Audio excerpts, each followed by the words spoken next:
Olá, bem-vindos a mais uma análise aprofundada aqui com a gente. Olá! Hoje o tema é bem relevante para a política brasileira. A gente vai mergulhar num estudo acadêmico que tenta entender uma coisa complexa. Por que a gente vê tão poucos políticos não brancos, pretos e pardos, em cargos de poder no Brasil? Exatamente. A nossa conversa vai girar em torno do artigo A Cor dos Eleitos. É do Luiz Augusto Campos e do Carlos Machado. Saiu na Revista Brasileira de Ciência Política. Ah, sim, conheço. Eles fizeram um trabalho bem detalhado, olhando especificamente as eleições para vereador de 2012, no Rio e em São Paulo. Legal. E a nossa ideia aqui é tentar, desvendar quais são os filtros, O que acontece no caminho que causa essa subrepresentação, seguindo o que os autores apontaram. Isso. E é bom falar rapidinho da metodologia deles, Sim, por favor. Eles pegaram as fotos dos candidatos lá no TSE, sabe? E classificaram a cor: branco, pardo, preto. Daí agruparam pardos e pretos como não brancos. Entendi. É a tal da heteroclassificação, Como os outros veem o candidato. Exato. Para entender a percepção social mesmo. Perfeito. Então tá, vamos começar a desembalar isso. A primeira coisa que vem na cabeça é: será que falta gente não branca querendo ser candidato? Falta candidatura? Olha, é um ponto inicial importante. E sim, os dados mostram que a proporção de candidatos não brancos é menor do que a participação deles na população geral. Tem os números aí, só para ter uma ideia? Tenho, sim. No Rio, por exemplo, não brancos eram 48% da população, mas só 37,8% dos candidatos. Uma diferença.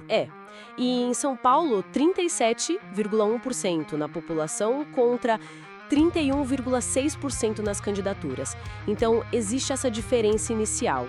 Mas essa diferença já explica aquele abismo que a gente vê nos eleitos, porque a proporção de eleitos é bem menor, Pois é, aí que tá o ponto-chave. Essa diferença nas candidaturas, embora exista, ela não explica por que só, 9,8% dos eleitos no Rio e 16,4% em São Paulo eram não brancos. Nossa, a queda é muito maior depois. Muito maior. Então, o filtro mais pesado não parece estar ali, no lançamento da candidatura. O gargalo aperta mais pra frente. Entendi. Ok, se não é só um número de candidaturas, onde mais esse filtro atua? Será que é questão de recursos? Tipo educação, patrimônio? Sim, o estudo aborda isso e mostra que, na média, candidatos não brancos declaram menos patrimônio e também têm níveis de escolaridade mais baixos, principalmente quando a gente olha para ensino superior. E isso importa para a eleição, Geralmente. Importa, claro! Esses fatores costumam ter uma correlação com o sucesso eleitoral. Mas é preciso ter cuidado. Isso reflete muito as desigualdades socioeconômicas que a gente já conhece no Brasil, Não dá para dizer que é só a raça isoladamente. É um quadro mais amplo. Faz sentido, é uma questão estrutural que se reflete ali. Mas e o dinheiro? Dinheiro de campanha. A gente sabe que isso, na prática, pesa muito. Como fica? O dinheiro. Aqui a coisa fica bem interessante mesmo. O estudo mostra que candidatos brancos declaram receitas de campanha bem maiores. Tipo quanto? No Rio, a média para brancos foi R$34 mil. Para não brancos, 12 mil. Uau, quase 3 vezes mais. Exato. E não é só a média geral, sabe? Eles fizeram uma análise mais sofisticada, uma regressão. Aquela que tenta isolar o efeito de cada coisa. Isso. Para ver o peso da cor da pele controlando por outras coisas, tipo sexo, escolaridade, até a ocupação, a classe social. E mesmo assim, ser não branco impacta negativamente o dinheiro que entra na campanha. Quer dizer, mesmo comparando gente com perfil parecido em outras áreas. Mesmo assim. Mas o ponto mais, revelador está na distribuição desse dinheiro. Quando eles dividiram os candidatos por faixas de receita, os DECs, sabe? De 10% em 10%. Sei. A desigualdade explode lá no topo. Naqueles 10% que mais arrecadam, onde estão os candidatos com chance real de se eleger. Aí a presença de não brancos some. Despenca. No Rio, nesse último décil de receita, só uns 16% eram não brancos. Em São Paulo, uns 25%. E olha que interessante. Mesmo entre candidatos de classe alta, pela ocupação, os não brancos têm muito mais dificuldade de chegar nesse nível alto de financiamento. Caramba, Então, a barreira do dinheiro fica mais alta justamente para quem está tentando chegar no nível competitivo de verdade. Exatamente. Não é só ter menos dinheiro na média geral, é ter um acesso muito mais difícil ao financiamento de ponta, aquele que realmente faz a diferença numa campanha competitiva. E imagino que com os votos aconteça algo parecido. A lógica é muito similar. Primeiro, na média, não brancos recebem bem menos votos. No Rio, tipo 881 votos em média para não brancos contra 2.200 para brancos.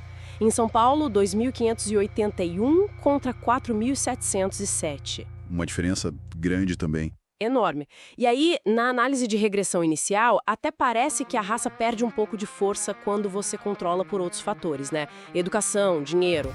Então aí o efeito diminui. Diminuiu um pouco na explicação da média de votos, só que, quando a análise muda o foco e olha para a chance de ter uma candidatura competitiva, ou seja, ter votos suficientes para realmente brigar por uma vaga. Aí o cenário muda. Aí ser não branco diminui essa chance de forma significativa. O impacto é parecido com o de ser mulher, que é outro grupo que a gente sabe que enfrenta barreiras. Entendi. E, de novo, a análise por faixas de votação confirma o afunilamento. Lá embaixo, nas faixas com poucos votos, a proporção de brancos e não brancos é mais equilibrada. Mas no último decil, onde se concentram os votos que elegem de verdade, Aí a proporção de não brancos cai de novo. cai muito. Rio, 17%. São Paulo, 19,5%. E essa dificuldade de chegar no topo da votação continua mesmo quando se compara pessoas com escolaridade ou classe social parecidas. Isso é forte. Porque a gente poderia pensar que quanto mais alta a competição, mais o mérito individual, as propostas, sei lá, contariam mais, né? Mas o estudo sugere o contrário, que a questão racial fica ainda mais pesada nesse nível. É exatamente essa a grande provocação do estudo. A subrepresentação não é só um reflexo de ter menos recursos na média. O obstáculo principal parece ser essa barreira que surge justo nos níveis mais altos da competição, tanto de dinheiro quanto de voto. Uma espécie de teto de vidro mais resistente lá em cima. Perfeito. A discriminação racial ou as desvantagens históricas que ela carrega parece atuar com mais força justamente na hora do vamos ver, dificultando que candidatos não brancos, mesmo os bem qualificados, cheguem nessa elite competitiva. Isso meio que desafia aquela ideia de que a competição, por si só, acaba com a discriminação, né? Totalmente. Então, resumindo essa história toda. O maior problema para eleger mais políticos não brancos parece ser essa dificuldade imensa de acessar os níveis mais altos de financiamento e de votação. É ali onde a briga é mais feia que a porta se fecha mais. Exatamente. E isso tem uma implicação prática, né? Sugere que talvez não adiante só focar em aumentar o número de candidaturas lá na base, ou fazer pequenas melhorias na distribuição média de recursos. A inclusão de verdade precisa acontecer nesses estratos onde a eleição é decidida. Faz todo sentido. Fica então aquela reflexão final, né? Se essa dinâmica de afunilamento acontece tão claramente nas eleições municipais, como será que isso funciona, ou talvez até piora, nas disputas para governador, senador e presidente, onde o dinheiro e a visibilidade são ainda maiores? Exato. É uma questão para a gente continuar pensando e pesquisando.